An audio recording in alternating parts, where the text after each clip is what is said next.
గౌతమ బుద్ధుడి అసలు పేరు సిద్ధార్థుడు. క్రీస్తు పూర్వం 536లో శుద్ధోధనుడు, మహామాయాదేవి దంపతులకు కపిలవస్తు సమీపంలోని లుంబిని గ్రామంలో జన్మించాడు. రాజు శుద్ధోధనుడు శాక్య వంశస్థుడు. ఆయన సతీమణి మాయాదేవి కాకతీయుల ఆడపడుచు. కోవియుల రాజధాని దేవదహి. రెండవ భార్య ప్రజాపతి గౌతమి. శాక్య రాజ్యానికి కోవియులకు మధ్యలో రోహిణీ నది ఉండేది. ఈ రెండు రాజ్యాల మధ్యలోనే లుంబిని వనం ఆహ్లాదభరితంగా విలసిల్లుతూ ఉండేది. ఈ లుంబిని వనంలో సాలవృక్షాలు, రకరకాల పక్షులతో అందంగా కన్నులకింపుగా ఉండేది. ఒకరోజు రాత్రి మాయాదేవికి ఒక కల వచ్చింది. ఒక తెల్లటి ఏనుగు ఆకాశంలో నుంచి వచ్చి ఆమె కడుపులో ప్రవేశించినట్లుగా భ్రమ కలిగింది. దీంతో తెల్లారి జ్యోతిష్కులు వచ్చి త్వరలోనే మాయాదేవికి వరపురుషుడు పుట్టబోతున్నాడని చెప్పారు. కాన్పు కోసం పుట్టింటికి వెళ్తున్నప్పుడు లుంబిని వనంలో పురిటినొప్పులు వచ్చాయి. అప్పుడక్కడ ఉన్న సాలవృక్షం కిందనే మగ శిశువుకు జన్మనిచ్చింది మాయాదేవి. పుత్రుడు జన్మించాడనగానే శుద్ధోధనుడు ఉప్పొంగిపోయాడు. రాజ్యమంతటా కోలాహలంగా వేడుకలు జరిపించాడు.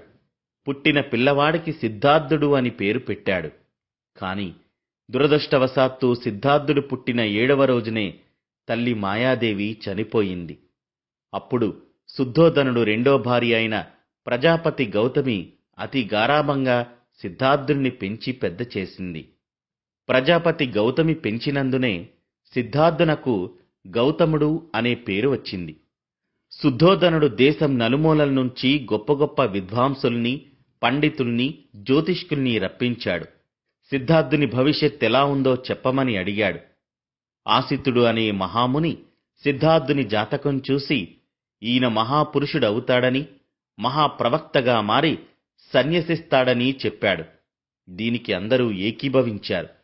సన్యసించకుండా ఉంటేనే సిద్ధార్థుడు చక్రవర్తిగా రాజాదిరాజు అవుతాడని, లేదంటే మాత్రం మహాప్రవక్తగా మారి ప్రపంచ ప్రజలచే కీర్తింపబడతాడని అన్నారు.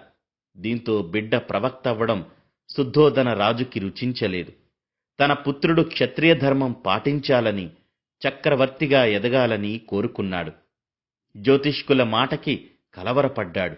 అందుకే సిద్ధార్థుడు సన్యసించకుండా ఉండేందుకు జాగ్రత్తలు తీసుకున్నాడు. దుఃఖ విషయాలు ఏమీ తెలియకుండా, వేదన కలిగించే సంఘటనలు చూడకుండా, కష్టాలు తెలియకుండా పెంచాలని నిర్ణయించుకుని అంతఃపురానికే పరిమితం చేశాడు. ఎల్లప్పుడూ అక్కడే సుఖ సంతోషాలు, ఆనందాలు, ఆడంబరాలు, వేడుకలు జరిగేలా చూసుకున్నాడు. సిద్ధార్థుడి చుట్టూ ఆనంద వలయాన్ని నిర్మించాడు. వినోదం కలిగించే అంశాలు ఉండేలా జాగ్రత్తలు తీసుకున్నాడు. రాజు ఒకటి తలిస్తే విధి ఇంకొకటి తలిచింది.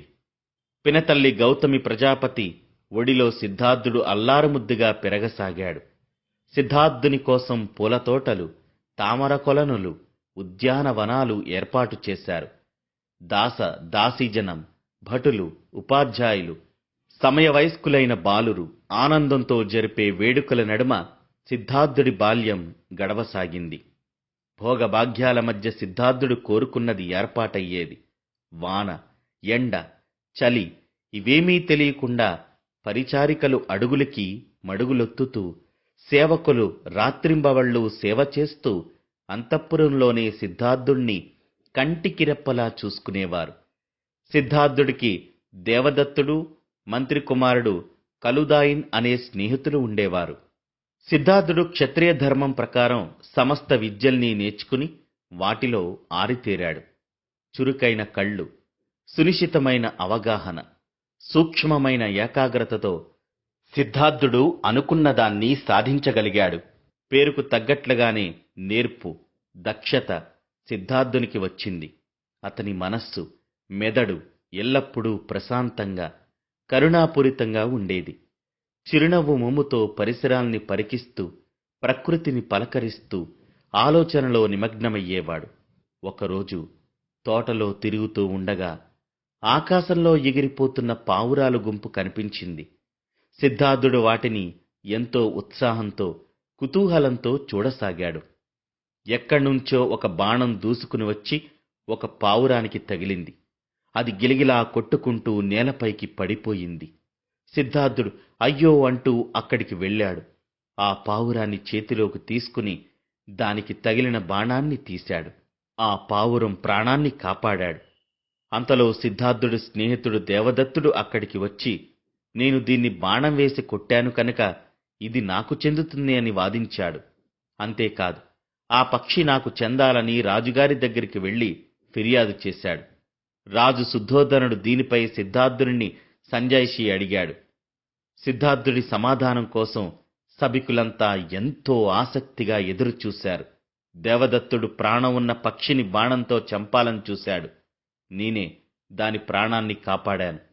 ప్రాణిని చంపాలనుకునేవాడి కంటే ప్రాణం కాపాడిన వాడికే ఆ పక్షి చెందడం న్యాయమంటూ వివరణిచ్చాడు.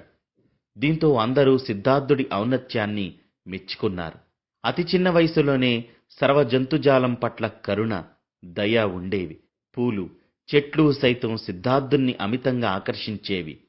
తన పరిసర వాతావరణాన్ని, పరిచారకులు, సేవకుల పట్ల సిద్ధార్థుడు ఆదరణ, గౌరవ భావాన్ని చూపించేవాడు.